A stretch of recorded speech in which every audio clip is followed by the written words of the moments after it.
I was sitting in the clinic's waiting room, flipping through an old magazine, when my phone buzzed. It was Lucas, my daughter's fiancé. His name lit up the screen like a warning. "We're moving to Europe tomorrow, Sylvia," he said, his tone slick, confident. "Your Ocean View mansion has been sold." He paused, letting the words hang like a noose. Then came the smirk I could hear through the phone. "Bye." Just like that. For a moment, the world tilted. I watched a nurse walk past with a tray of files. The clock ticked somewhere behind me. Steady, cruel. I didn't say a word. Because when you've lived long enough, silence becomes the sharpest weapon. My name is Sylvia Whitmore, 71 years old, widow of Robert Whitmore, the man who once built the Oceanfront Bank, and built me a life of quiet dignity. I had thought my daughter Clara had inherited his warmth. I was wrong. 40 years of motherhood, gone in a single phone call. They hadn't just sold my home. They'd sold the last piece of my life with Robert. That white mansion by the sea, the place where we spent every Christmas, every birthday, every stormy night, gone. All because Clara's charming fiancé thought I was too old to notice. I could picture him now, sitting across from her at some fancy restaurant, swirling a glass of wine, saying how practical it was to sell the old woman's house. Lucas always hid cruelty under courtesy. He was a smooth liar, the kind that kissed your hand while robbing your safe. The nurse called my name, but I didn't move, because deep inside me, something shifted. Not grief, not rage, something colder, sharper. I smiled, a slow, deliberate smile. If Lucas had bothered to check the deed, he'd know that no one sells that mansion without my signature. And if he knew a little more about the bank, he'd realize something else. I own it. The same bank that handled the sale. The same bank that would process every document he had forged. My husband Robert used to say, "Never let them know how much power you hold until they try to take it." Well, Lucas just tried. Tonight, I'll show you what a boundary sounds like when it's backed by law, leverage, and a mother who's done apologizing. Forever. The smell of roasted coffee still lingers in my memory like a ghost that refuses to fade. 6 months before that call, life was quieter, simpler, built around the gentle rhythm of mornings shared with Robert. He would sit by the window, the sunlight spilling across his newspaper, and tap his spoon twice against his cup, always twice, before taking the first sip. I used to tease him about it, saying he treated coffee like a ceremony. He'd smile and answer, "Some rituals keep us human." That morning the sea was calm, a sheet of silver outside our window. The gulls were calling. Robert reached across the table, brushed a crumb from my sleeve, and asked if I wanted to walk by the shore later. I said yes, of course I did. But before I could pour his second cup, the spoon slipped from his hand. The sound it made when it hit the floor, small, metallic, final, was the moment my life divided into before and after. I remember the tremor in his fingers, the sudden stillness of his eyes. The cup tipped over, coffee bleeding across the tablecloth, creeping toward me like something alive. I said his name, once, then again, louder, but his head had already bowed, his breathing already gone. For one suspended second, even the sea seemed to stop moving. The doctors called it a heart attack.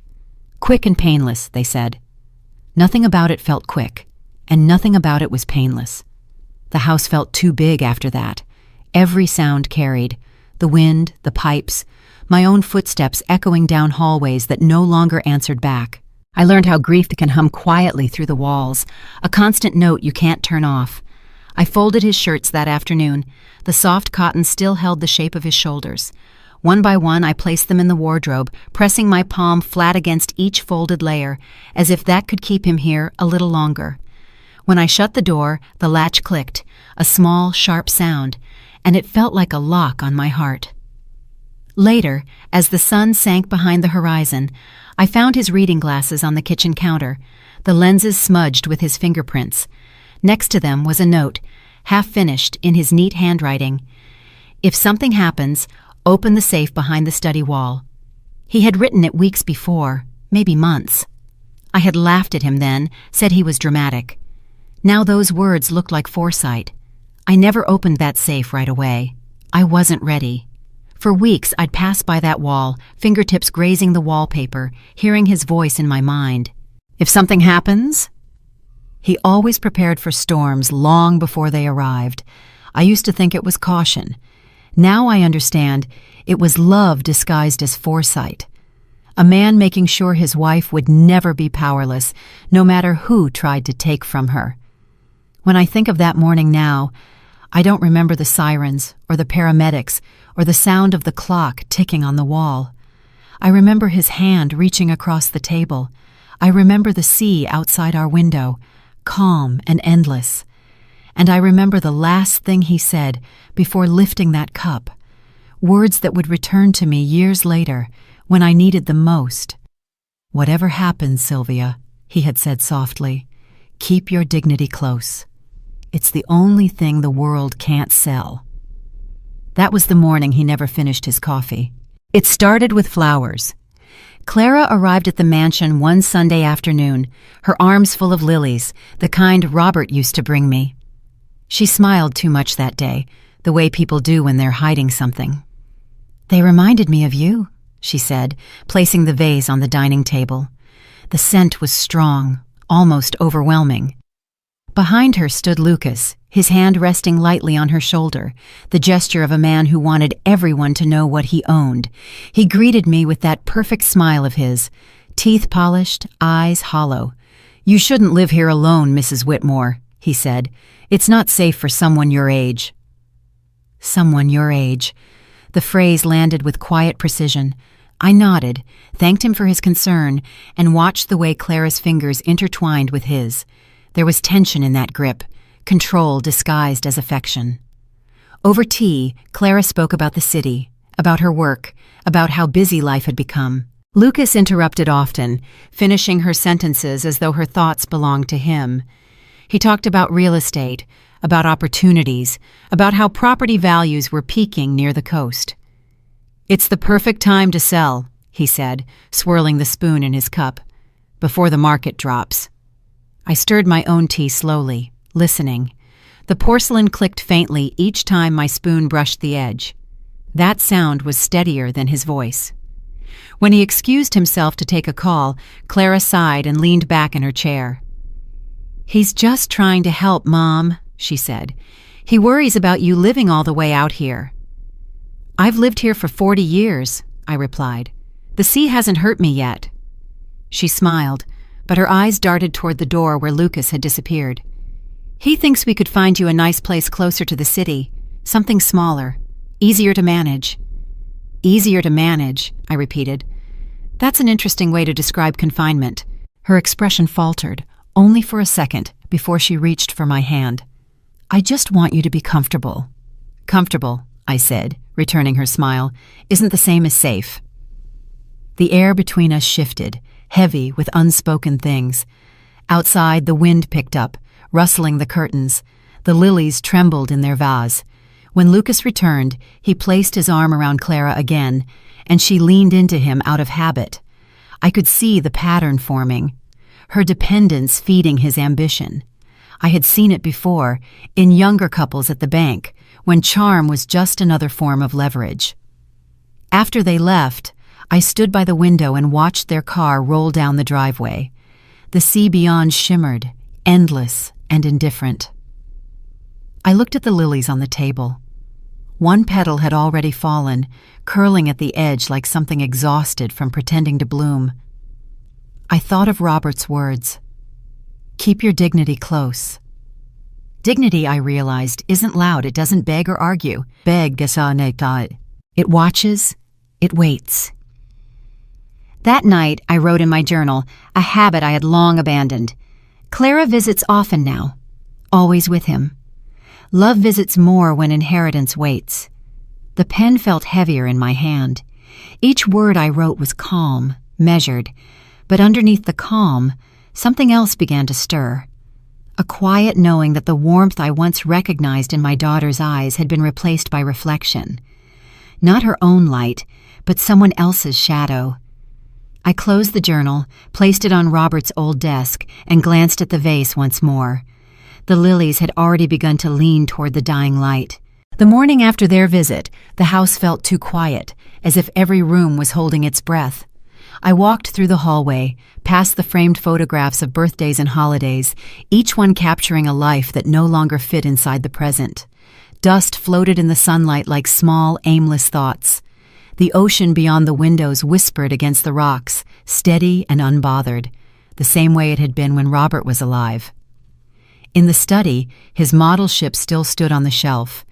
He had built it from scratch during the first year of our marriage. Every plank, every sail, shaped with patience and precision. The name he carved into the hull was Clara's Hope. I remember laughing when he showed it to me. "She's only 3, I said. "Too young for a ship." And he'd replied, "Then she'll grow into it." Now, the sails had yellowed slightly, the ropes stiff with age. I touched the deck with my fingertips. The wood was cool, solid, real. A relic from a time when love didn't need proof. My hand lingered there longer than I meant it to. I moved from room to room, picking up small pieces of our past.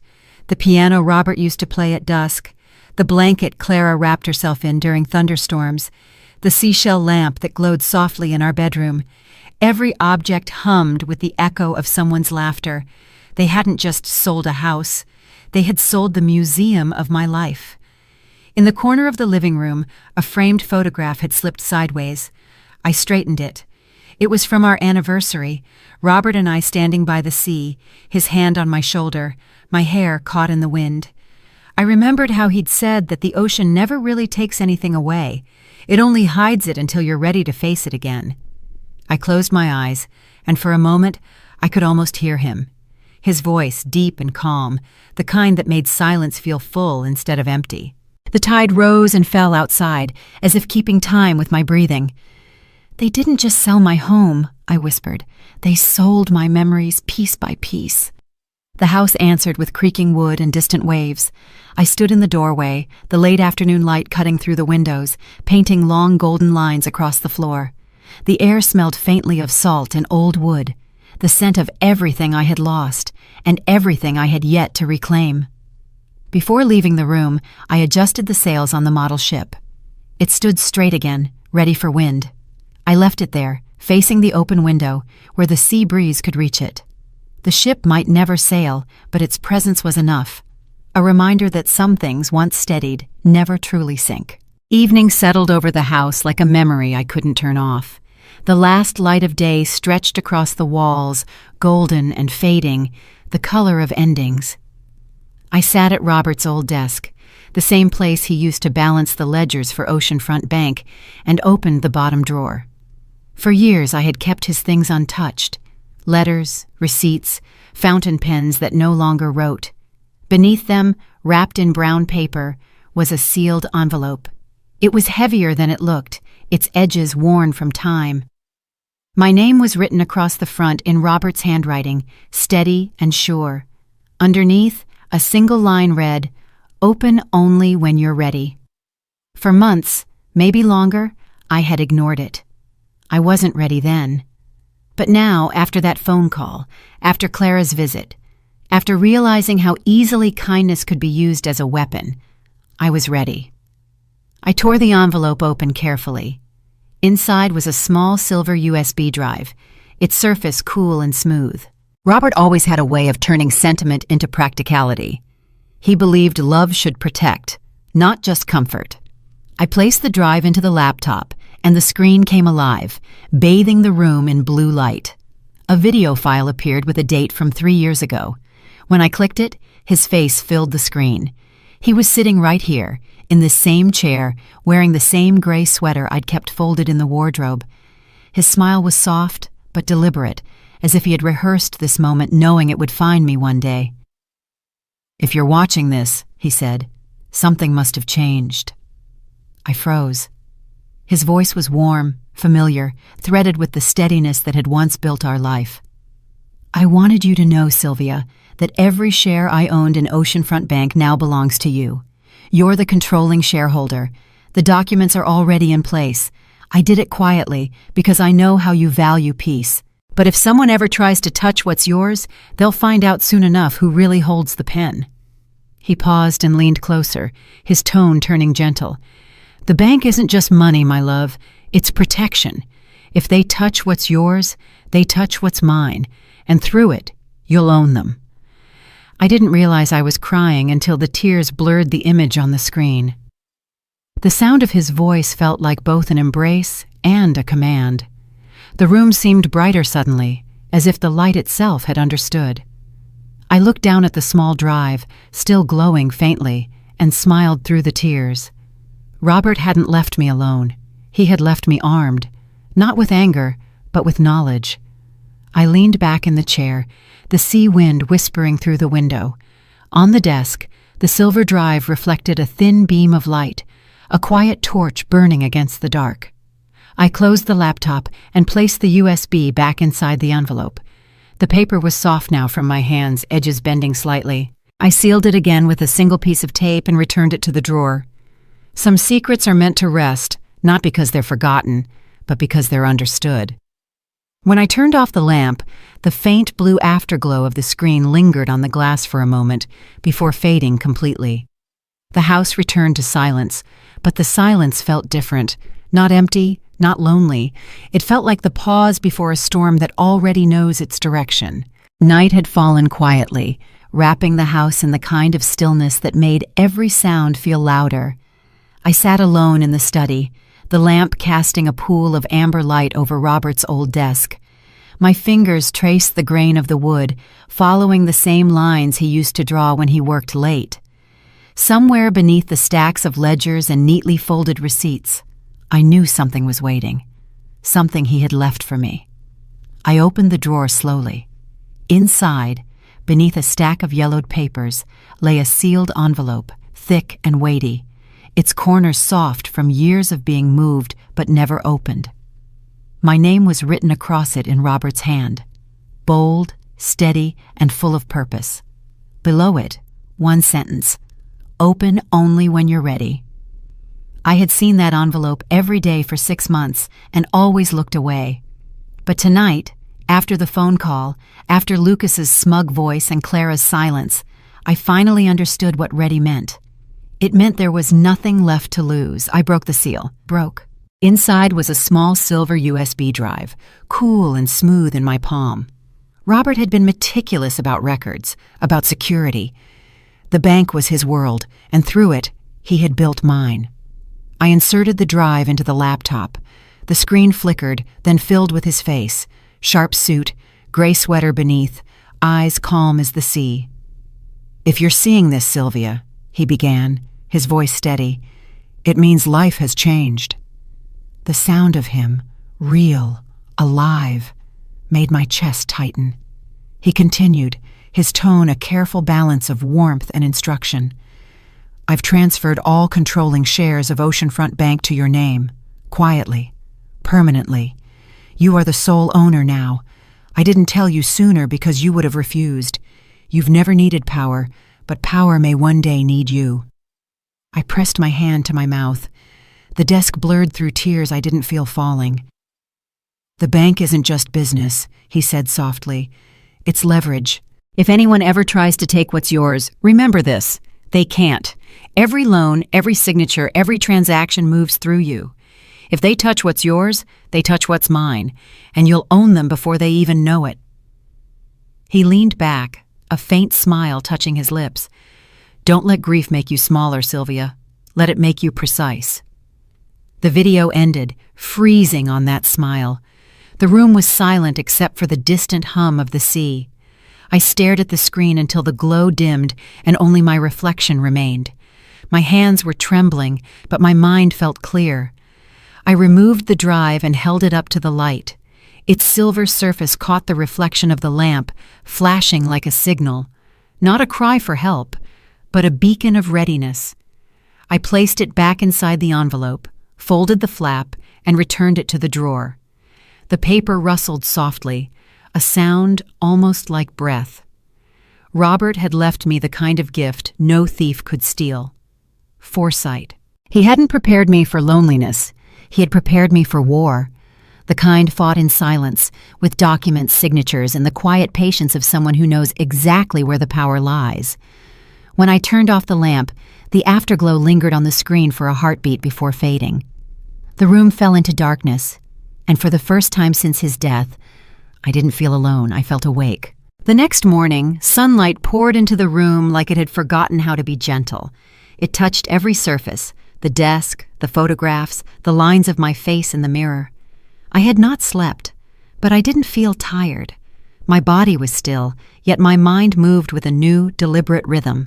There was no more fog, no confusion, only a kind of sharpness that comes when grief finally hardens into understanding. I dressed carefully, not in morning black, but in a soft cream blouse and a long gray coat. I brushed my hair back, looked at myself once more, and realized that the woman in the reflection no longer looked like someone waiting for things to happen. She looked like someone preparing to make them happen. The hospital was quiet when I arrived for my appointment. The same waiting room, the same hum of air conditioning, the same stack of outdated magazines. The nurse smiled politely and asked me to fill out a few forms. My hands were steady. When she called my name, I followed her down the hall, the sound of my heels echoing on the tile. The checkup was routine: blood pressure, heart rate, a few questions about medication. The doctor was kind, middle-aged, with the cautious tone of a man who had delivered too much bad news in his life. But not today. "Your results are excellent," he said, glancing up from the file. "Your heart is in remarkable condition for someone your age. I wish I could say the same for most of my patients." I smiled faintly.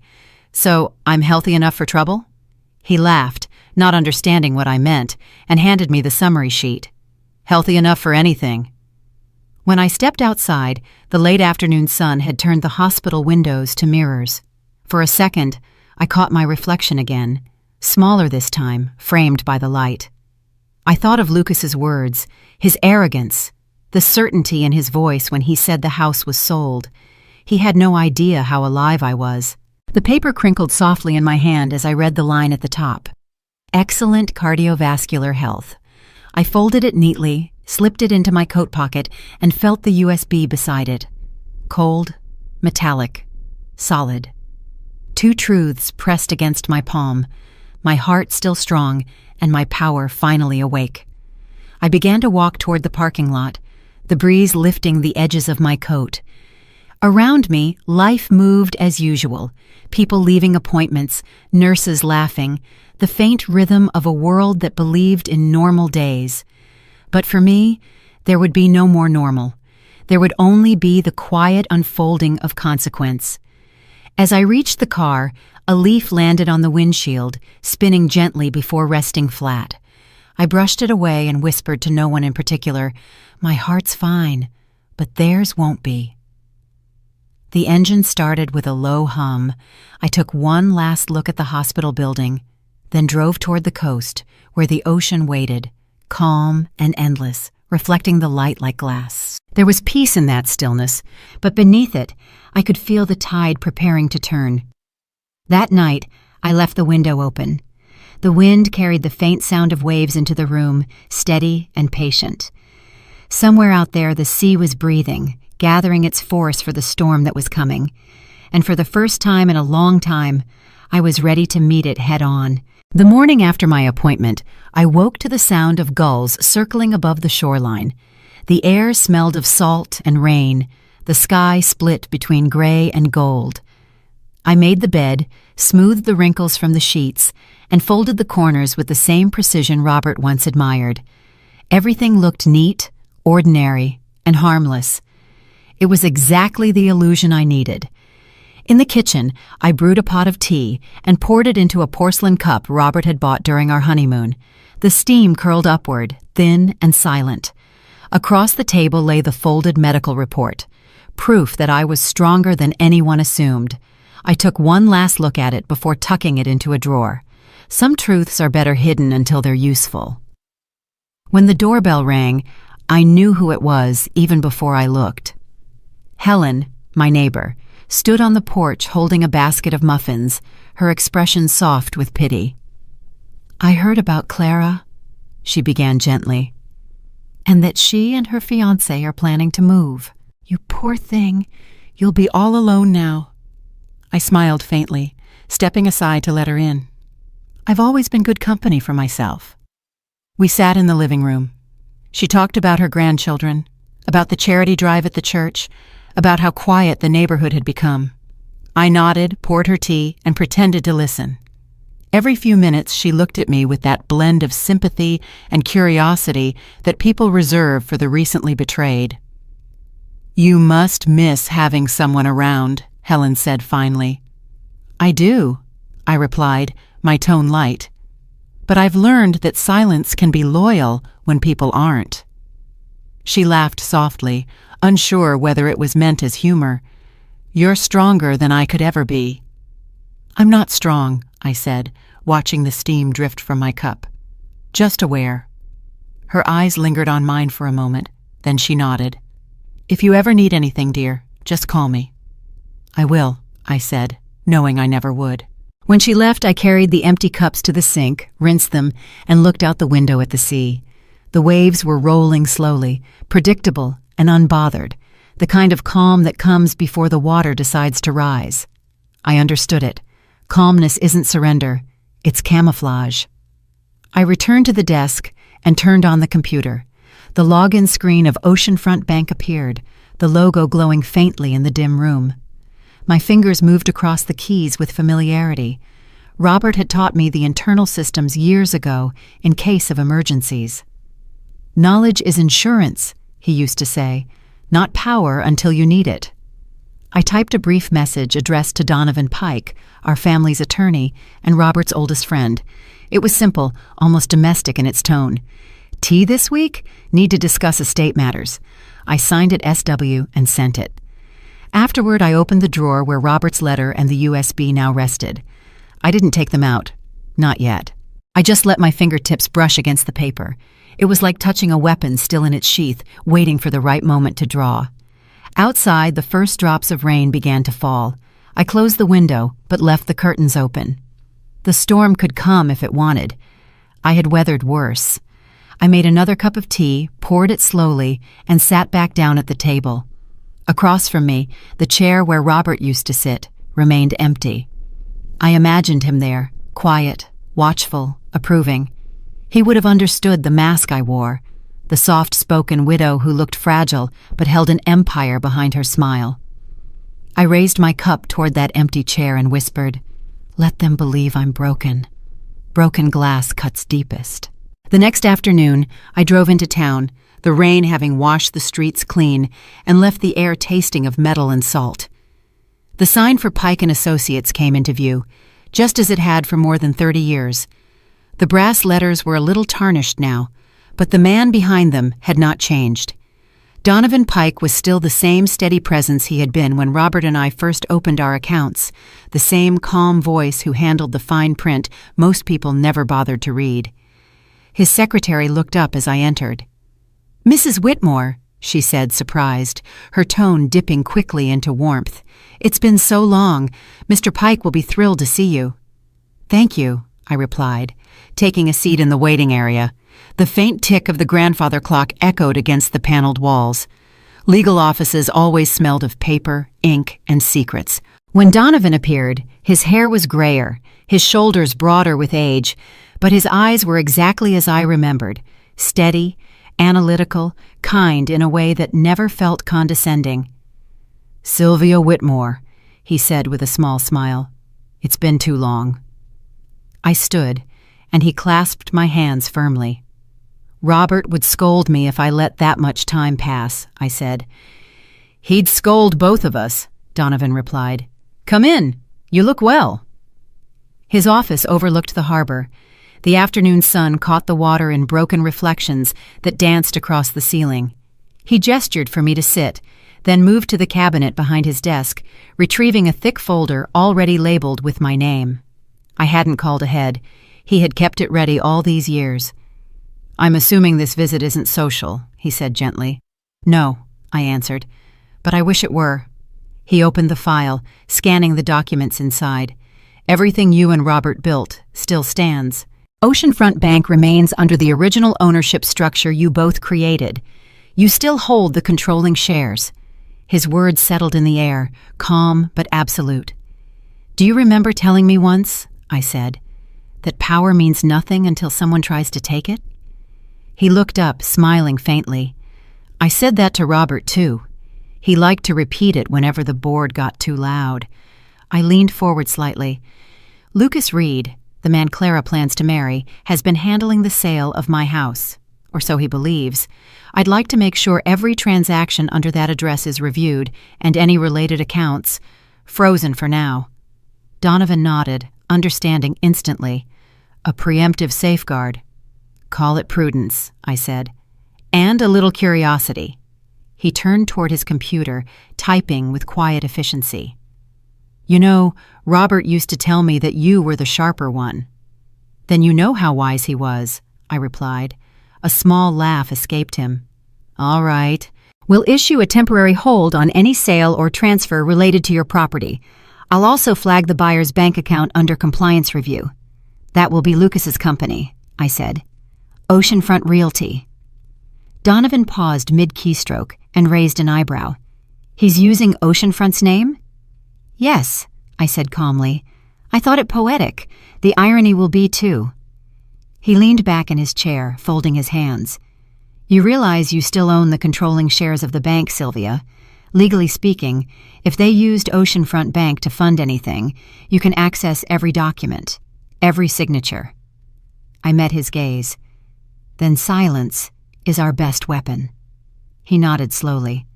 "Silence and patience. The law loves both." For a moment, neither of us spoke. Outside, a gull landed on the windowsill, shaking water from its wings. The world continued as if nothing had shifted, though both of us knew it had. I rose to leave, closing my purse with deliberate calm. "Send the paperwork to my home address, Donovan. I'll sign whatever you prepare." "You'll have it by tomorrow," he said, standing. "And Sylvia, Robert would be proud." I paused in the doorway, glancing back at him. "Robert never liked pride," I said, "but he did value precision." On the drive home, the sun broke through the clouds, spilling gold across the windshield. I didn't smile, not exactly, but there was a strange warmth in my chest, something close to purpose. For the first time since his death, I felt him beside me, not as a memory, but as momentum. I drove past the cliffs overlooking the ocean, the waves crashing against the rocks below.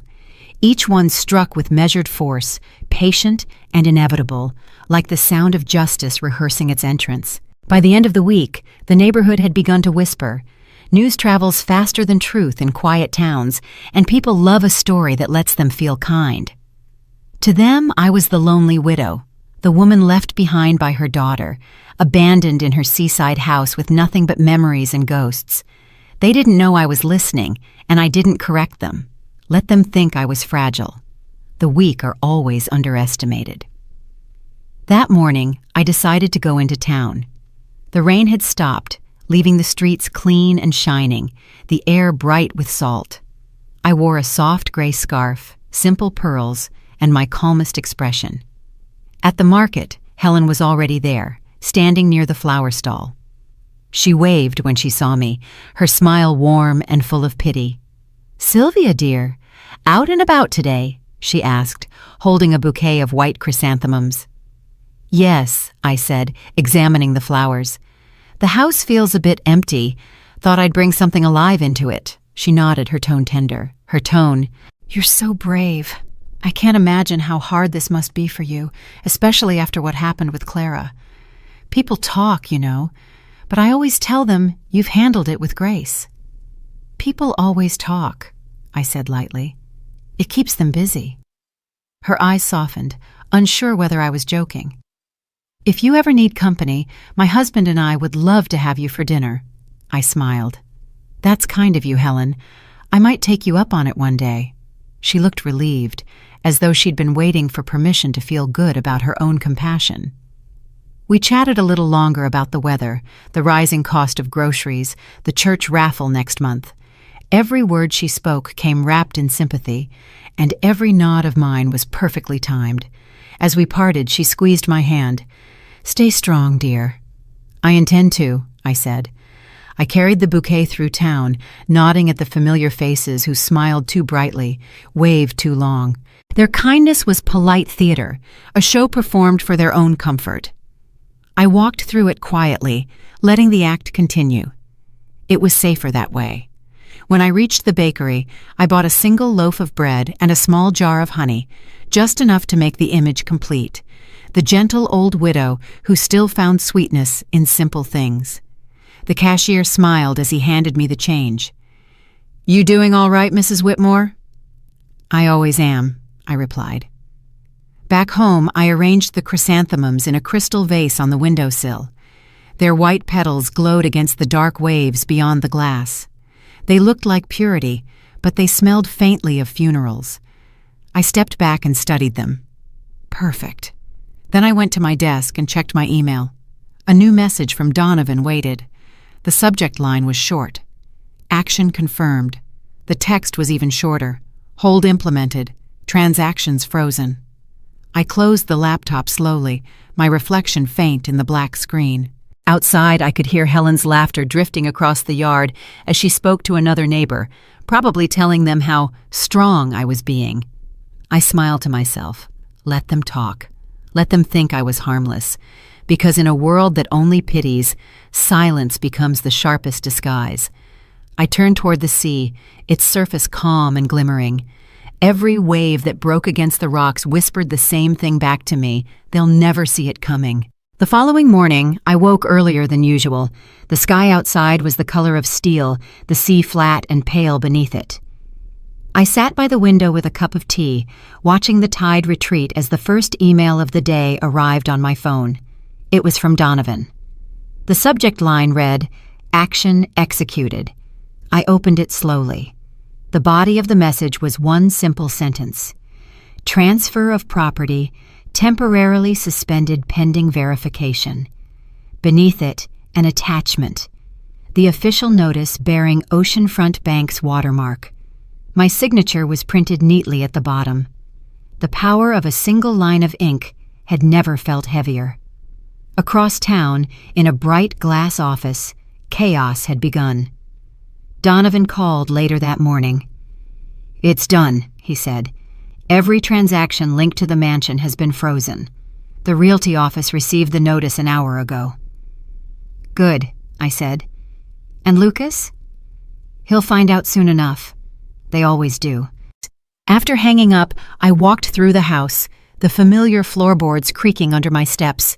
The air felt different, lighter, sharper. I opened the curtains and let the daylight flood in. For months, the mansion had felt like a cage of memories. Now it felt like headquarters. By noon, my phone rang again. This time it was an unknown number. I answered and waited. "Mrs. Whitmore," a voice snapped. It was Lucas. "There seems to be an issue with the property transfer, some kind of error with the bank. The transaction's been frozen." "Has it?" I said softly. "Yes, and I need your help clearing it up. I was told you're still listed as primary signatory on the account. That must be a mistake." "Do you think so?" He hesitated, his confidence flickering. "It's just a technical glitch. I'll have them fix it." "You'll have a difficult time doing that," I said. "The documents you used, the ones with my signature, they were missing something important." "And what's that?" His tone sharpened. "My permission." There was silence on the line, the kind that hums with realization. "What are you saying?" he demanded. "I'm saying that every paper still has my name on it, Lucas. Every deed, every transfer, every account. The bank you thought you used to sell my home? I own it." I could almost hear him swallow on the other end. "That's impossible." "Then you should probably check again." He cursed quietly, the mask slipping just enough for me to glimpse the panic underneath. "You can't do this." "I already have." Before he could respond, I ended the call and set the phone down beside my cup. The tea had gone cold, but I took a sip anyway. It tasted like victory, bitter, deliberate, necessary. Outside, the wind picked up, rattling the windows. The ocean was beginning to darken, the first signs of an approaching storm. I stood there for a moment, letting the air fill the room, listening to the steady rhythm of the waves. Somewhere across the city, Lucas was realizing that the house he tried to sell now belonged to no one but me, legally, irrevocably, and beyond his reach. Paperwork had become my weapon, and silence my shield. As the day faded, I sat at Robert's desk and wrote a single note in my planner, the way he used to record each milestone. Day 1, control restored. Then I closed the book, leaned back in the chair, and smiled. The first strike had landed. Not a shout, not a scene, just a document, stamped and sealed, carrying the weight of quiet justice. 2 days later, I returned to the mansion. The drive up the hill felt unfamiliar, though I had taken it 1,000 times before. The ocean shimmered below, silver and cold, as if watching me climb toward the truth that waited at the top. When I reached the gates, the padlock hung open, the chain swinging slightly in the breeze. Someone had been here. The front door stood ajar. A thin layer of dust floated in the air, disturbed by footsteps that weren't mine. I stepped inside, my heels clicking softly against the marble floor. The house smelled faintly of paint and perfume, someone else's idea of improvement. "Hello?" I called, though I already knew no one would answer. In the foyer, boxes were stacked neatly, labeled with words that made my stomach turn. Furniture sale, antiques appraisal, donations. My life, divided into categories by strangers. I walked deeper into the house, every step echoing the sound of ownership reclaiming its ground. A man's voice startled me from behind. "Ma'am, you're not supposed to be here." He was young, nervous, wearing a realty badge on his jacket. His clipboard trembled slightly in his hands. "And why not?" I asked calmly. "This property is being prepared for transfer. The owner's daughter and her fiancé said you've moved to a care facility." I looked at him for a long moment. "Do I look like I'm in a care facility?" He flushed, stammering. "No, ma'am, I'm just following instructions." I walked past him into the living room. The curtains were half torn down, the grand piano covered in dust sheets. On the mantel, where Robert's photo once stood, there was a faint square of cleaner paint, the ghost of what had been taken. I turned to face the agent. "Did they also tell you I was dead?" He blinked. "Excuse me?" "Because that would explain why my name is still on every legal document concerning this property, and why the bank, which I happen to own, has frozen the sale." He swallowed hard, eyes darting to the boxes. "I didn't know. They said what they needed to make theft look like compassion," I said. My voice stayed soft, but the air in the room changed, tightening around the truth. He lowered his clipboard. Should I leave?" "Yes," I said. "But before you do, take those boxes outside. They don't belong here." He hesitated, then nodded quickly and began carrying them out, one by one. The sound of cardboard scraping against the floor filled the silence like an apology. When the last box was gone, I stood alone in the living room. The walls, stripped bare, reflected the fading afternoon light. I crossed to the window, brushing a layer of dust from the glass. Beyond it, the sea moved restlessly, waves slapping against the rocks with the quiet rhythm of judgment. "They said you were sick," I whispered to the reflection staring back at me. "Maybe I am, sick of lies." The wind howled faintly through the cracks in the window frame, carrying the scent of salt and rain. It was the same wind that had blown through this house when Robert and I first moved in, the same sound that had once meant home. Now, it sounded like warning. I ran my fingers along the piano keys beneath the dust sheet. They felt cold, stiff, unplayed for too long. One note escaped as I pressed lightly, a single, imperfect sound that lingered in the empty room. I closed the lid and drew the sheet back over the piano. The act felt ceremonial, like closing the eyes of something that had witnessed too much. As I turned to leave, I caught sight of the front door still half open, the same door Lucas had promised to sell. I walked over, placed my hand against it, and slowly pushed it shut.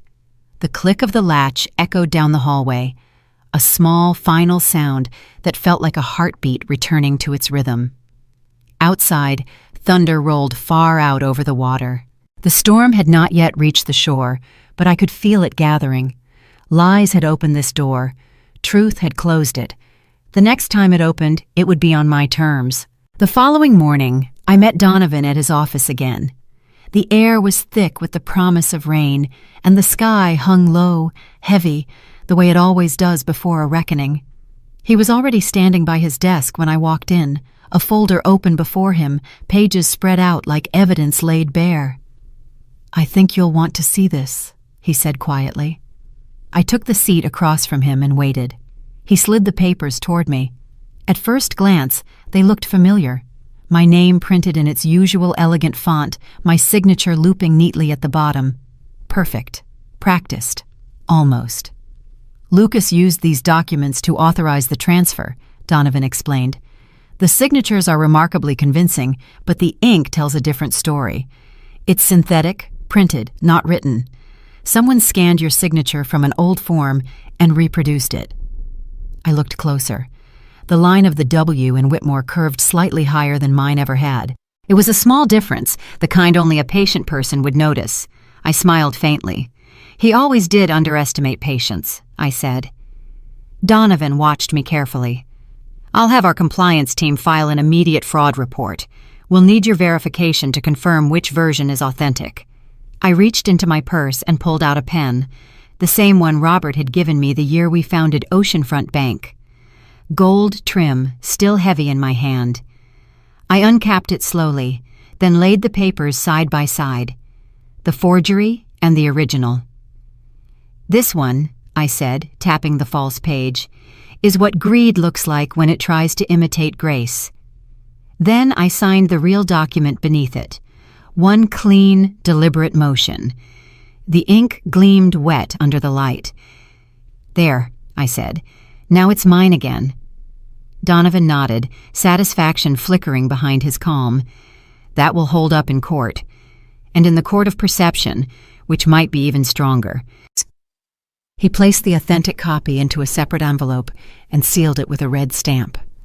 The sound was soft, but decisive, the sound of a trap closing. "You know," he said, looking at me with that old lawyerly respect, "most people your age would have let this go." "Most people my age," I replied, "haven't spent 40 years reading contracts for fun." He smiled. "Touché." I stood, smoothing my coat. "Send Lucas a copy of the fraud report. Not through the bank, through his lawyer. Let him feel the ground shift beneath the illusion he built." Donovan leaned back. "You're playing this well, Sylvia. Cold, but fair." "Fairness isn't cold," I said. "It's just clean." Outside, the rain began to fall, soft at first, then steady. I watched through the window as droplets struck the glass, tracing thin silver lines down its surface, like signatures dissolving. "I used to think ink was permanent," I said. "Now I know better." Donovan closed the folder. "You've just rewritten the ending to his story." "No," I said quietly. "I'm just reminding him who the author is." I turned to leave, my heels clicking against the polished floor, each step sounding more certain than the last. At the door, I paused and looked back. "When this is over," I said, "send him a thank you note. Tell him I learned something valuable." Donovan raised an eyebrow. "And what's that?" "That forgery," I said, "is just flattery with consequences."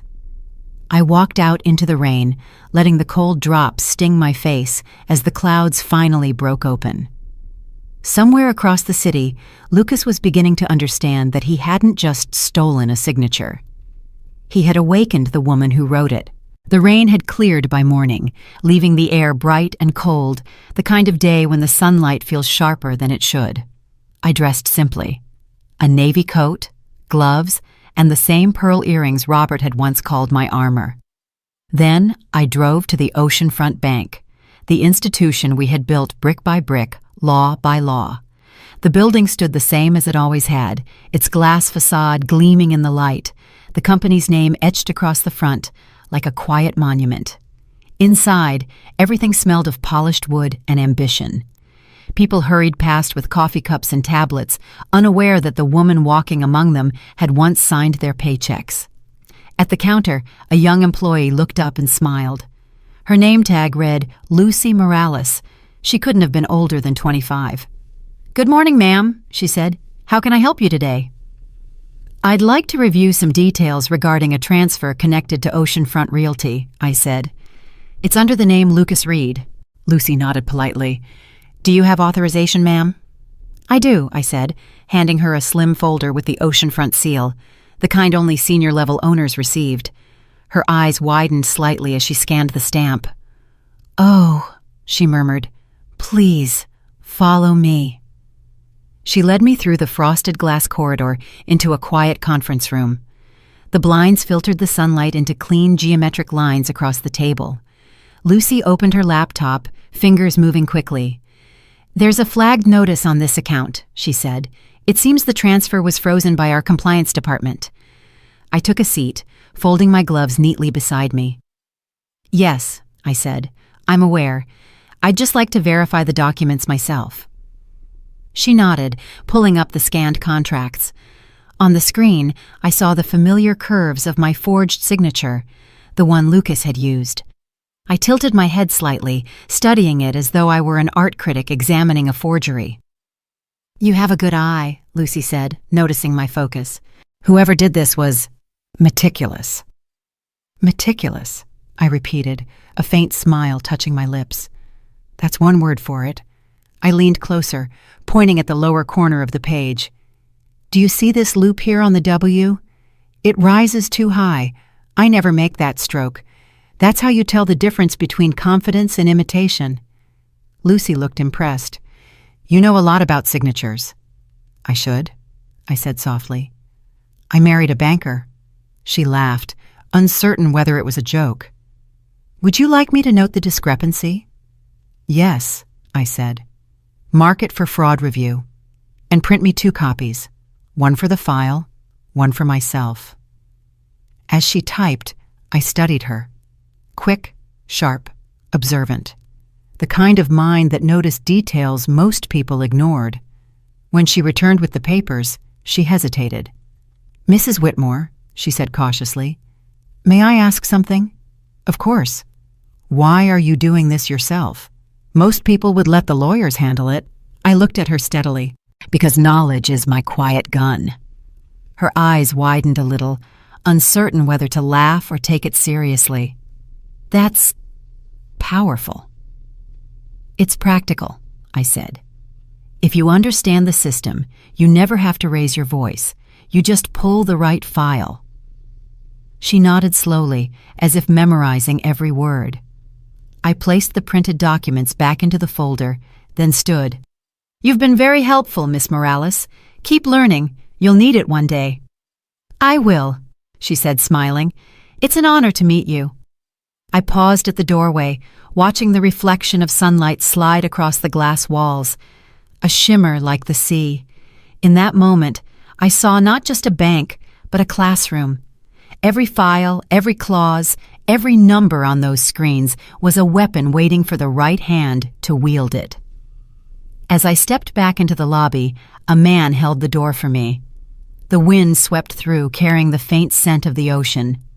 I clutched the folder close and smiled to myself. Lucas had tried to play with money. I had raised it into an art form. That night, the house was quiet except for the ticking of the clock and the faint hum of the sea outside.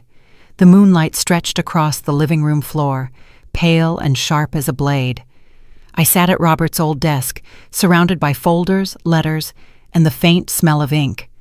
It was the same desk where he once drafted the first charter of Oceanfront Bank, where every decision began with patience and ended with precision. My phone buzzed on the table. The caller ID was international. I didn't need to read the name to know who it was. I let it ring once, twice, before answering.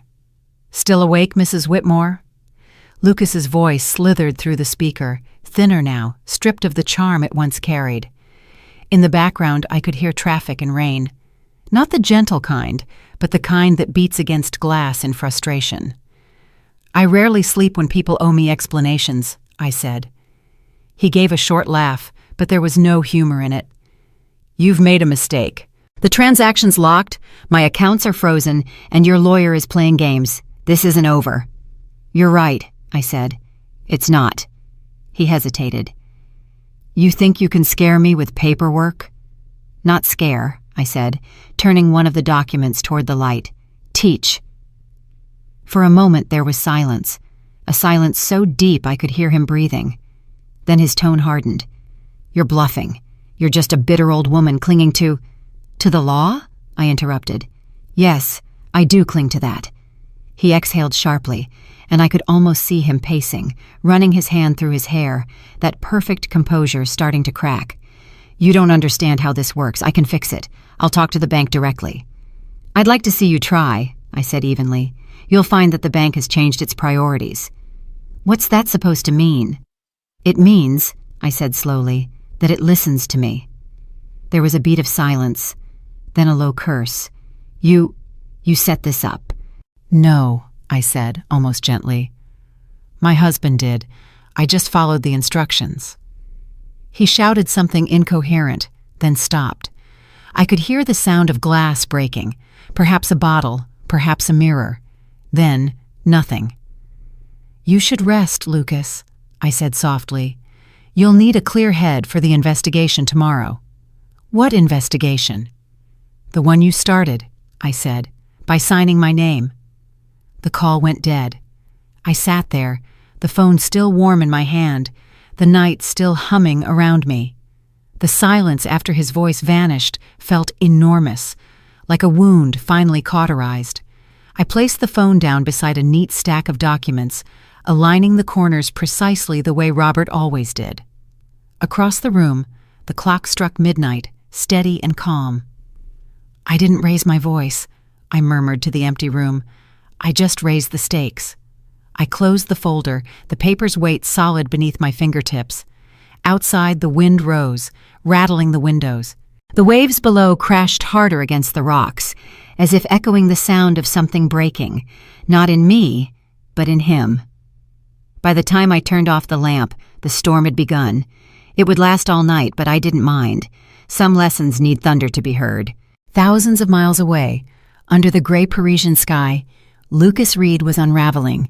The hotel suite that once looked like a victory now smelled of cold coffee and panic. Clara stood near the window, her reflection fractured by the raindrops streaking down the glass. Behind her, Lucas paced, his phone pressed to his ear, his voice low but sharp. "Try it again," he said. "No, I don't care about compliance or red flags. Just move the funds." The man on the other end said something, muffled by distance. Lucas's face drained of color. "What do you mean, account restricted? It's my money." He slammed the phone onto the table, sending papers fluttering. Clara flinched at the sound. "Lucas, what's happening?" He ignored her, reopening his laptop, typing furiously. The blue glow lit up his face, hollowing it. The screen blinked with a message in bold red letters. "Transfer rejected. Contact account manager." Lucas's jaw tightened. He hit refresh. The same message appeared again, and "Lucas, talk to me," Clara said, stepping closer. He spun toward her. "It's your mother. It has to be. She's behind this." Clara froze. "My mother? What are you talking about?" "She froze the accounts," he said. "The house sale, the trust fund, everything. She's sabotaging us." "She wouldn't." Clara stopped, her voice breaking. "She couldn't even access those records." Lucas laughed bitterly. "Couldn't she? You have no idea who she really is, do you?" Clara's stomach dropped. "What do you mean?" "She owns Oceanfront Bank, Clara. The same bank that approved our loan. The same one handling the transfer. Every dollar we moved passed through her hands." "That's not possible," Clara whispered. "It's more than possible. It's done."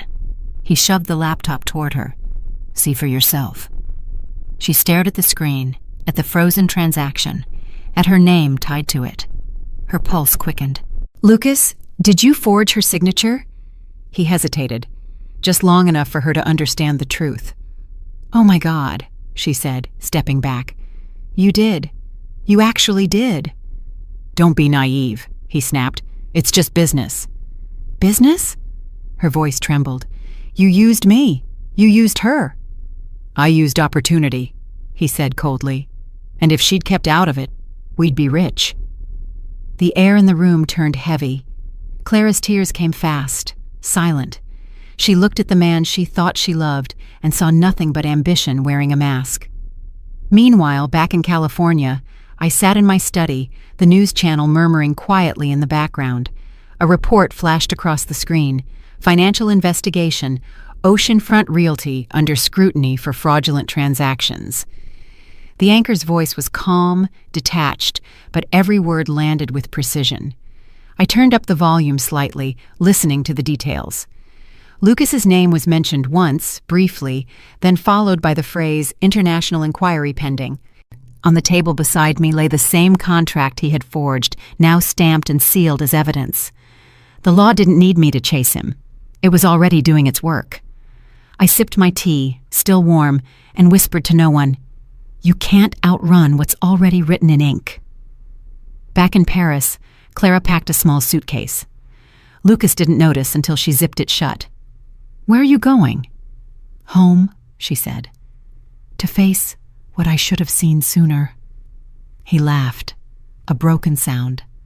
Home? There is no home left. She looked at him one last time. You're right. Not for you. When she walked out, he didn't follow.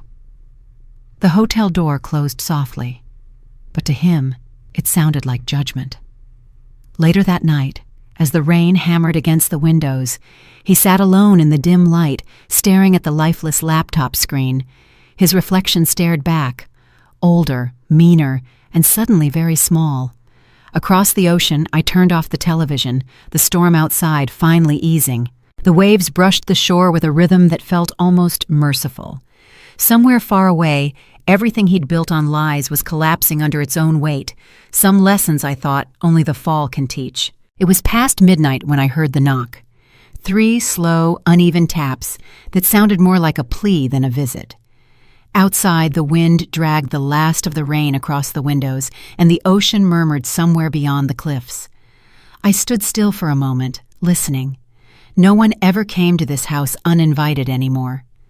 When I opened the door, Clara was there, drenched, shaking, her hair clinging to her face. Her suitcase sat at her feet, soaked through. For a second, neither of us spoke. The porch light cast her in a thin, pale glow that made her look like the ghost of a decision I had made years ago. "Mom," she said finally, her voice breaking on the word. "I didn't know. I swear I didn't know." I watched her carefully. Her mascara had run, her hands trembled, and her breath came in shallow bursts. "That's the problem," I said quietly. "You never do." Her eyes filled with tears. "Please, I didn't know what he was doing." "He said everything was under control, that it was good for us." I stepped aside, letting the door swing open. "Come in before you catch pneumonia," I said, and turned away. She hesitated, then stepped over the threshold. The sound of her wet shoes against the wooden floor was small, apologetic. I led her into the living room. The fireplace hadn't been lit in days, but I struck a match and set it burning. The flames caught slowly, throwing light across her face. She stood near the hearth, clutching her coat as if it were armor. "I left him," she whispered. "I assumed," I said. "He forged your signature. I didn't know until the money disappeared," I finished for her. She winced, and the silence between us stretched. Outside, the wind beat against the windows, a steady reminder of everything that had been stripped away. "I thought we were building a life," she said softly, "but I was just helping him destroy yours." I didn't respond. There are moments when silence is kinder than truth. She sank into the armchair by the fire, her wet coat dripping onto the rug. For a while, the only sound was the crackle of the flames. Then she said, "Do you hate me?" I turned to her. "No," I said. I just stopped expecting you to protect what I gave you." Her chin trembled. "I don't deserve to be here." "Probably not," I said, and then after a pause, "But that's never stopped family before." She laughed weakly, a sound half sorrow and half disbelief. "You haven't changed." "No," I said. "I just remembered who I was." She leaned forward, her hands near the fire. "I came back because I didn't know where else to go. Everyone thinks I'm the reason he did this. Maybe I am." "Then start by not being that reason again," I said. She nodded, tears falling silently. "I'll do anything to make it right." "Don't promise," I told her. "Prove." The flames flickered higher, painting gold across the room. She looked smaller in the chair. Not the entitled daughter, not the accomplice, but a woman realizing the cost of ignorance. After a long time, I stood and said, "You can stay in the guest room. Towels are in the closet. The rest you'll figure out." "Thank you," she whispered. I nodded once and turned toward the hallway. At the door, I paused. "Clara." She looked up. "You never learned how to listen," I said. "Maybe this is how you start." Then I left her there by the fire, her shadow long and trembling against the wall. The house was quiet again, but not empty. Somewhere beneath the noise of the storm, something was shifting. Not forgiveness, not yet, but the first fragile sound of it being possible. The next morning arrived gray and heavy, as if the sky itself understood what was coming. Clara barely spoke during breakfast. She sat at the kitchen table, both hands wrapped around a mug she never drank from, eyes fixed on the sea through the window. There was nothing left to say between us that hadn't already been burned by silence. When Donovan called, his voice was calm, professional, the way truth always sounds when it no longer has to prove itself. "Sylvia, the documents are ready," he said. "I think it's time your daughter saw what she didn't know." I looked across the table at her. "Get your coat," I said. "We're going out." The drive to town was wordless. The windshield wipers moved in slow, steady arcs, clearing away the drizzle, but not the distance between us. Clara kept her head turned toward the ocean, watching waves crash and retreat. She looked smaller than I remembered, deflated somehow, as though her pride had finally run out of air. When we arrived, Donovan was waiting in his office. He stood as we entered, his suit immaculate, his expression a blend of empathy and duty. "Mrs. Whitmore, Miss Whitmore, please have a seat." Clara hesitated before sitting. Her eyes darted to the stack of folders on his desk. The name Oceanfront Bank was printed clearly on the top one, next to a file number she didn't recognize. Donovan opened it and slid the first page forward. "Your mother asked me to show you these records," he said gently. "They date back nearly 2 decades. As of today, Sylvia Whitmore holds the controlling shares of Oceanfront Bank. She's had that authority since before your father passed." Clara blinked, her lips parting slightly. "That's not possible. She retired years ago." I looked at her steadily. "I stepped away. I didn't vanish." Donovan continued. "Lucas Reed used this bank to process fraudulent transfers, including the attempted sale of your mother's home. All of those accounts have been suspended, pending investigation. Every transaction he touched is now under review by financial authorities in 2 countries. Clara's face went pale. "Oh my God," she whispered. "He told me everything was in order. He said it was just paperwork." Donovan folded his hands. "It was, until he decided to write his own version of the truth." Her eyes flicked toward me, wide and pleading. "Mom, why didn't you tell me? About the bank, about any of this?" I held her gaze. "Because you wouldn't have listened.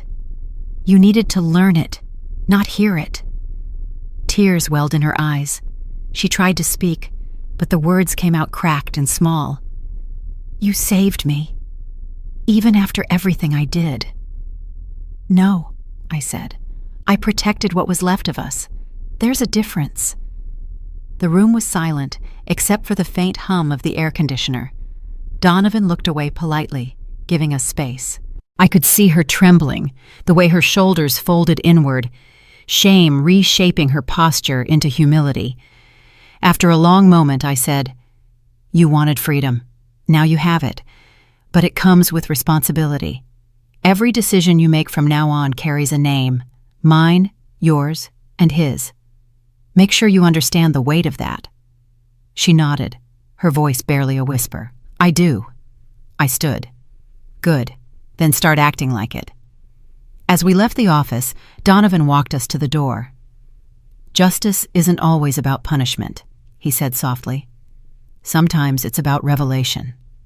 I nodded once, and revelation hurts longer. Outside, the air was sharp and clean after the rain. The world looked washed, renewed, though not yet forgiven. Clara walked beside me, her steps slow, uneven. I didn't offer my arm. Some balances, I knew, had to be restored through effort, not comfort. When we reached the car, she turned to me. "Will you ever forgive me?" I looked out at the ocean visible in the distance, gray and endless. "Forgiveness isn't a gift," I said. "It's an education, and you've just started class." As we drove home, the sky began to clear, thin streaks of sunlight cutting through the clouds. The day was brighter, but the light didn't warm. It revealed. In the reflection of the window, I saw her, silent, remorseful, aware. For the first time in years, that was enough. The next morning, sunlight streamed through the kitchen windows, clear, steady, unbroken by clouds. It was the first quiet morning the house had known in months. The storm had finally passed, but its traces lingered, damp footprints on the porch, salt streaks on the windows, and the faint, restless hum of the sea below. Clara stood in the doorway, wearing one of my old sweaters, sleeves rolled up, her hair pulled back. For a moment, I almost saw her as she had been at 15, bright-eyed, determined, certain that life would always bend toward her will. Now, there was something new in her eyes, humility, maybe even purpose. She cleared her throat. "I was thinking," she said softly, "I could start cleaning the old guest room, the one with the broken blinds." "Do what you like," I replied. She nodded, waiting for something more. When it didn't come, she disappeared down the hallway. Soon, I heard the soft scrape of a broom against the floor, the creak of windows opening, the thud of boxes being moved. It wasn't much, but it was a beginning. I sat by the window watching the garden. The roses I had neglected for months were still standing, stubborn as ever, their petals bruised but alive. Resilience, I thought, is quieter than people imagine.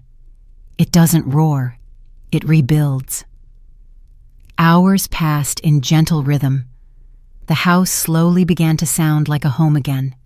The rustle of curtains, the faint hum of a vacuum, the distant sound of Clara humming an old melody she used to play on the piano. By afternoon, she came into the kitchen, dust streaking her cheeks. "I found the photo albums," she said, holding a stack of them. "They were in the attic. Some of the pages stuck together, but most are still fine." She set them on the table. The top one opened to a picture of Robert and me standing outside the mansion the year it was built. Clara was 6, perched on his shoulders, both of them laughing. The wind had caught her hair, and she looked wild with joy. "I forgot this existed," she whispered. "Most people forget the things they didn't earn," I said, but there was no bite in my tone. She smiled faintly, tracing her father's face with her fingertip. "I wish I'd listened to him more." "So do I said quietly. The kettle whistled. I poured 2 cups of tea and placed one in front of her. "If you're going to stay here, you'll contribute. No charity." She nodded. "I want to. I'll find work. Anything." "Good," I said. "Start small. Start honest." She looked up, surprised by the softness in my voice. "Thank you." I didn't answer. Gratitude was premature. Effort was still owed. Later, as evening fell, I stood in the doorway and watched her sweeping the front steps. The light caught the dust in the air, turning it golden. She paused once to stretch her back, then kept going, methodical, quiet, determined. I thought of Robert, how he used to say that rebuilding wasn't about fixing what broke. It was about teaching the cracks to hold meaning. For the first time in a long while, that meaning felt close again. I turned back inside, letting the screen door creak shut behind me. Somewhere in the distance, the tide shifted. The house breathed. The world, at last, was learning to be gentle. The phone rang just after lunch. I had been pruning the roses, their thorns catching the sleeves of my gloves. The sound startled me. Not the sharp, modern tone of a phone, but the way it seemed to break the calm that had settled over the house. I wiped my hands on a towel and answered. "Mrs. Whitmore!" Donovan's voice came through, steady but carrying the weight of news. "I thought you should hear it from me first." "What happened?" I asked. "Lucas Reed has been detained in France," he said. "Forgery, fraud, falsified international transfers, the whole list. The investigation went faster than expected. He's facing extradition to the U.S. within the week." I didn't say anything at first. The words hung in the air like the moment before a storm breaks. I looked out the window where the ocean shimmered under a clean sky. "Are you relieved?" Donovan asked gently. "Relief isn't the word," I said. "It's simply balance, restoring itself." There was a brief silence. Then he said, "You handled this beautifully, Sylvia. Quietly, efficiently. Robert would have approved." "He would have reminded me not to waste satisfaction on justice," I replied.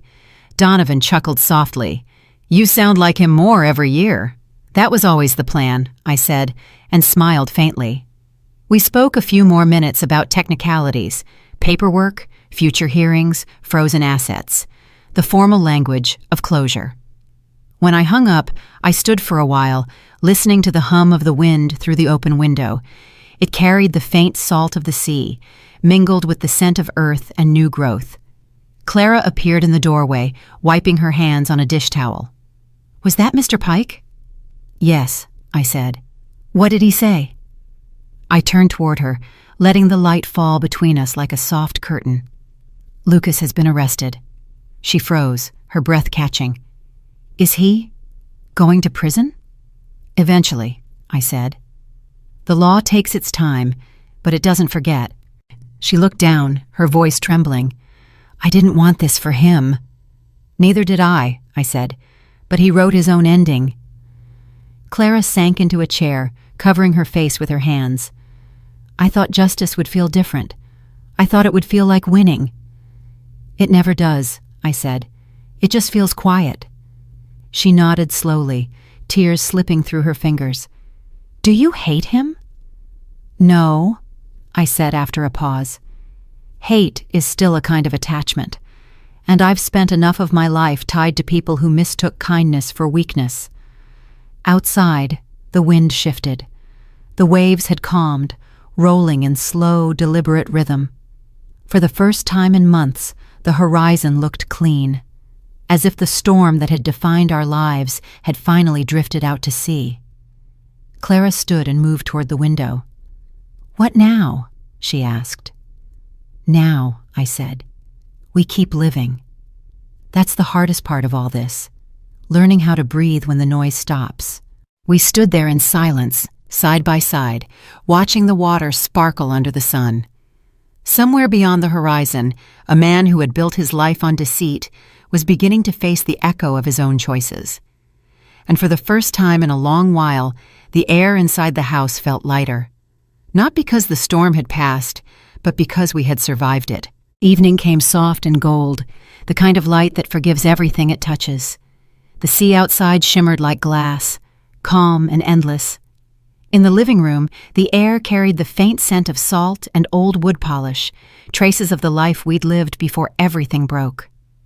Clara entered quietly, holding something wrapped in a linen cloth. "I found this upstairs," she said. "It was in the attic." She unwrapped it gently. Inside lay Robert's old piano book, the one with the worn leather cover and the faded ink notes. "He used to play this every Sunday morning," she said, her voice barely above a whisper. "Yes," I said. "He said it made the house feel alive." Clara set the book on the piano, brushed away a thin layer of dust, and lifted the lid. The keys were slightly yellowed, but when she pressed one, the note rang clear. It trembled in the air for a moment, uncertain, like a memory returning after too long a silence. "I haven't played in years," she said. "Then start," I told her. She hesitated, then sat down. Her fingers hovered over the keys, stiff with hesitation. Slowly, she began to play, halting at first, then finding rhythm. The melody stumbled, but didn't break. It was the same song Robert had played on the night we bought this house, the night we promised to fill it with laughter and light. The sound filled the room, soft and uneven, but beautiful. The fire in the hearth flickered, casting golden shapes across the walls. I stood by the window listening. Every note felt like a confession, every pause a plea for forgiveness. Clara's voice cracked softly as she said, "Do you think he'd forgive me?" I turned toward her. "He already has," I said. "We both have." She stopped playing, her fingers resting on the keys. Tears fell quietly onto the ivory surface, leaving small, shining circles. "I didn't understand how much I hurt you. I just wanted to live differently, to feel free." "You were free," I said gently. "You just didn't know what to do with it." She nodded, unable to speak. I moved closer and rested my hand lightly on her shoulder. "Freedom means nothing without responsibility. But learning that doesn't make you weak, Clara. It makes you human." Her voice was small, trembling. "I wish I could start over." "You can," I said. "That's what forgiveness is. Not forgetting, just beginning again without pretending it never happened." For a moment we stayed like that, mother and daughter, framed by music and memory. The melody picked up again, softer, steadier. This time she played it cleanly, no missed notes, no hesitation. It wasn't perfect, but it was whole. As she played, I glanced at the framed photo on the mantel, Robert with his arm around both of us, his smile quiet, knowing. The firelight caught the edge of the glass, making it gleam, voice barely above a whisper. "Forgiveness isn't a door we open for others," I said. "It's a window we open for ourselves." Clara looked up, her eyes meeting mine. "Does it ever close?" "Only when we forget to breathe," I said. The song came to its final note, long, soft, lingering in the stillness like a benediction. For a few seconds, no one spoke. Then Clara exhaled, as if she'd been holding her breath for years. The last light of day slid across the floor, golden and fleeting. I reached out and closed the piano lid gently. The echo of that final note seemed to stay in the air, like the memory of a storm that had passed and left the world cleaner than before. The following weeks passed quietly. The house found a new rhythm, the kind of peace that comes not from forgetting, but from learning how to live with the noise of memory. Each morning, I woke to the smell of coffee brewing and the sound of movement downstairs. Clara was no longer sleeping in. One morning, I found her sitting at the kitchen table with a stack of printed forms and a worn leather notebook. Her hair was tied back, her sleeves rolled, a pencil tucked behind one ear. "What's all this?" I asked. "Job applications," she said. "There's an opening at the small Oceanfront branch downtown, administrative assistant. Nothing fancy, but it's work." I poured my coffee slowly. "Work is never small," I said. "Only the ego that measures it is." She smiled faintly. "I was hoping you'd say that." She spent the next few days preparing, ironing her blouse, practicing interview answers, printing resumes. It was almost endearing, the way she fussed over every detail. On the morning of the interview, she stood at the front door, nervous and determined. "How do I look?" she asked.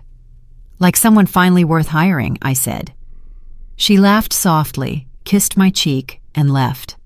I watched her through the window as she walked down the driveway, head high, steps steady. For the first time, she didn't look like she was running away from her life. She looked like she was walking toward it. The house was quiet after she left. I sat by the window, gazing at the garden as the sun climbed higher.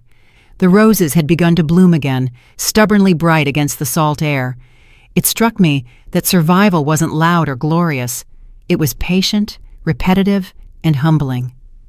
That afternoon, Clara returned. Her cheeks were flushed, her eyes bright with a nervous kind of hope. She held a folded sheet of paper in her hand. "Well?" I asked. "I got it," she said, her voice trembling with disbelief. "It's just part-time for now, but they said I can learn the financial systems and maybe move up later." I nodded slowly. "That's how it works. You earn your way up, one honest day at a time." She grinned, a light that looked younger and truer than any I'd seen in years. "I start Monday." The next morning, she was up before dawn. She brewed her own coffee, packed a sandwich, and slipped out quietly so as not to wake me.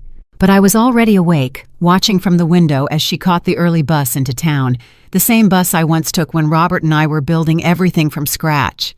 I watched her disappear into the horizon, a small figure swallowed by the day, and for a moment, pride filled the space that disappointment had occupied for too long. When she came home that evening, she smelled faintly of paper, coffee, and exhaustion, the scent of honest work. She sat at the kitchen table, pulled off her shoes, and sighed deeply. "It's strange," she said. "I've never felt this tired and this proud at the same time." "That's how you know it's real," I said. She smiled, resting her head on her arms. "You were right, Mom. Wealth isn't what you keep. It's what you can rebuild." I reached over and brushed a loose strand of hair from her forehead. "True wealth," I said, "is knowing you can build again." Outside, the sun dipped below the ocean, leaving a trail of gold that faded into calm darkness.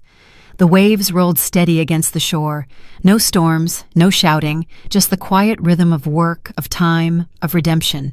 It was early morning when Clara suggested we visit the old mansion by the sea.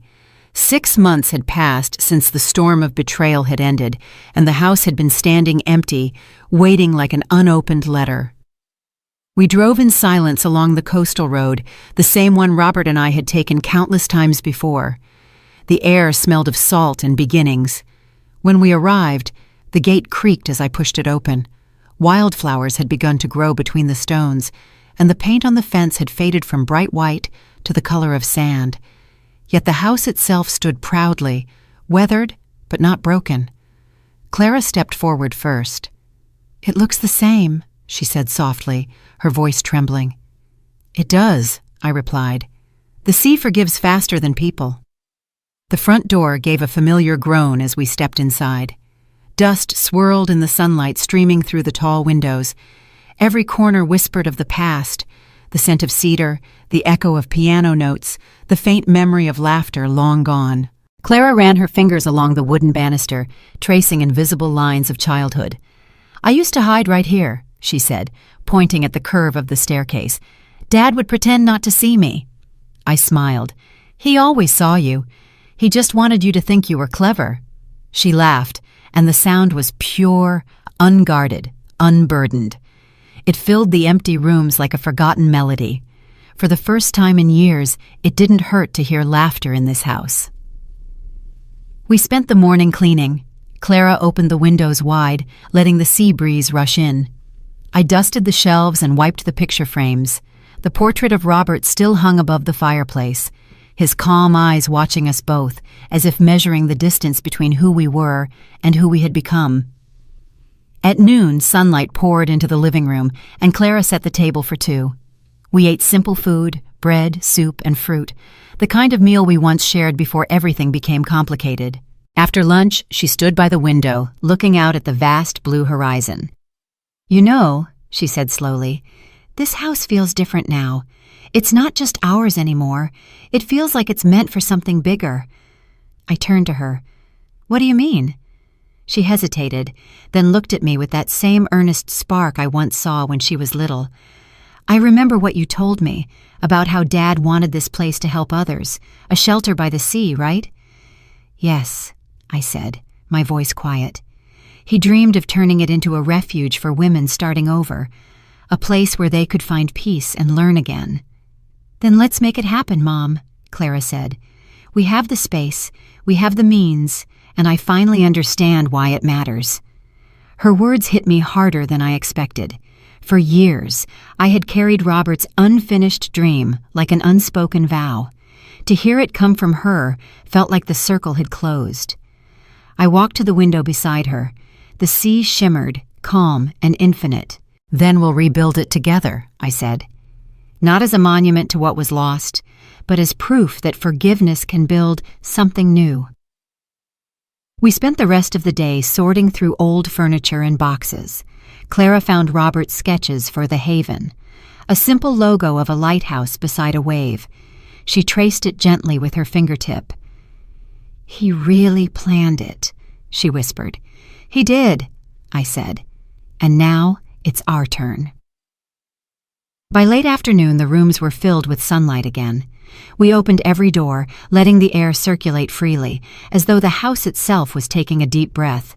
The light from the windows stretched across the floorboards, painting everything in gold. Clara turned toward me. "You know," she said, smiling, "I think Dad would be proud of us."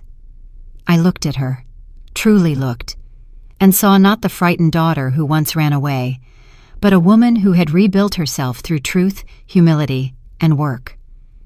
"He already is," I said. We stepped outside as the sun began to sink behind the horizon. The waves rolled in steady rhythm, gentle and eternal. The mansion stood behind us, strong and renewed, facing the sea like it had been waiting for this moment all along. Clara reached for my hand. "Thank you," she whispered. "For what?" I asked. "For not giving up on me, even when I didn't deserve it." I squeezed her hand gently. "That's what mothers do. We wait for the tide to change." As the wind picked up, carrying the scent of salt and memory, I felt something lift from my chest, the last weight of bitterness dissolving into the ocean air. We stood there in silence, two silhouettes framed against the fading sun, the waves whispering their endless song of forgiveness. 6 months later, the mansion no longer felt like a relic of grief. Its walls were freshly painted a soft cream, the garden alive again with rosemary, jasmine, and roses that climbed the railings as if reclaiming their home. The sign by the front gate read, "The Haven, a shelter by the sea." Every time the wind came off the waves, it carried with it the scent of salt and second chances. I stood by the window of my study, watching a small group of women walk up the path. Some held children, others carried only small suitcases and heavy eyes. Clara greeted them at the door, her posture calm and steady, her voice full of warmth. She had become the woman I had once prayed she would be, kind, capable, and aware of what true wealth meant. One of the younger women hesitated at the threshold. Clara smiled and reached out her hand. "You're safe here," she said softly. The woman nodded, stepping inside as the morning light flooded over both of them. I turned back to my desk. There, on the polished surface, lay a half-written letter, addressed to Robert. The ink was dark, deliberate, each word chosen as carefully as a signature on a life. To Robert, "We did it. Justice didn't end in revenge, it ended in love. The house you built to shelter our memories now shelters others. The sea still sings outside the window, but it sounds softer now, like gratitude."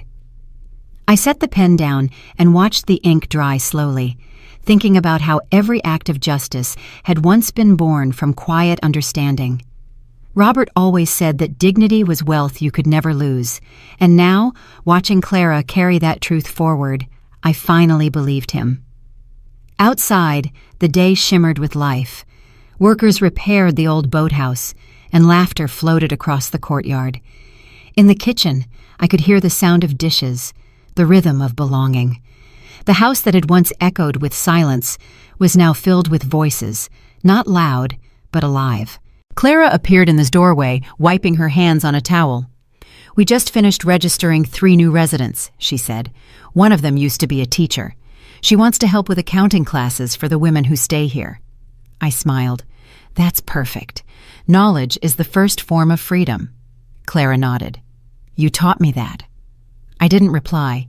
Instead, I looked past her, to the sea stretching endlessly beyond the windows. It glimmered gold under the afternoon sun, its waves slow and deliberate, as if breathing. Clara followed my gaze. "It's strange," she said quietly. "Every time I look at the water now, I don't see what we lost. I see what we rebuilt." "That's what forgiveness does," I answered. It changes what the light falls on. We walked together down the hall, past framed photographs. Robert's old plans for the bank, our wedding picture, a group photo of the first women who stayed at the Haven. Every image was a reminder that legacy wasn't measured by the money you left, but by the people you lifted. When we reached the porch, the sun had begun to set. The sky turned from gold to amber, then to a deep violet that made the sea shimmer like glass. The mansion's lights came on one by one, soft and golden, casting reflections across the water. Clara leaned against the railing. "You ever think Dad can see this?" I laughed softly. "If he can't, then the sea's doing a fine job telling him." She smiled, her eyes glistening. "You know, I used to think revenge was about winning. And now? Now I think it's about ending what shouldn't continue, so something better can start." Her words carried the calm certainty of someone who had learned through pain and grace alike. I reached out and brushed a strand of hair from her face, just as I had done when she was a little girl. As the first evening stars appeared, the lighthouse in the distance flickered to life. Its beam swept across the ocean, slow, rhythmic, eternal. It landed briefly on the mansion, lighting up the windows before drifting back to the dark horizon. "That's your father's light," I said softly. "He built it to guide sailors home. I suppose it's still doing its job." Clara rested her head on my shoulder. "And what about yours?" "My light?" I smiled. "It's here, in this house, in you." We stood like that, quiet and still, while the sound of waves folded over the rocks below. The air was cool, the kind that tastes of salt and rebirth. I thought of everything that had led us here: the deceit, the frozen accounts, the courtroom's silence, the phone call that began it all. None of it mattered now. What remained was balance, the kind that doesn't need victory to feel complete. Inside, a lamp flickered on beside my unfinished letter, casting a warm glow through the window.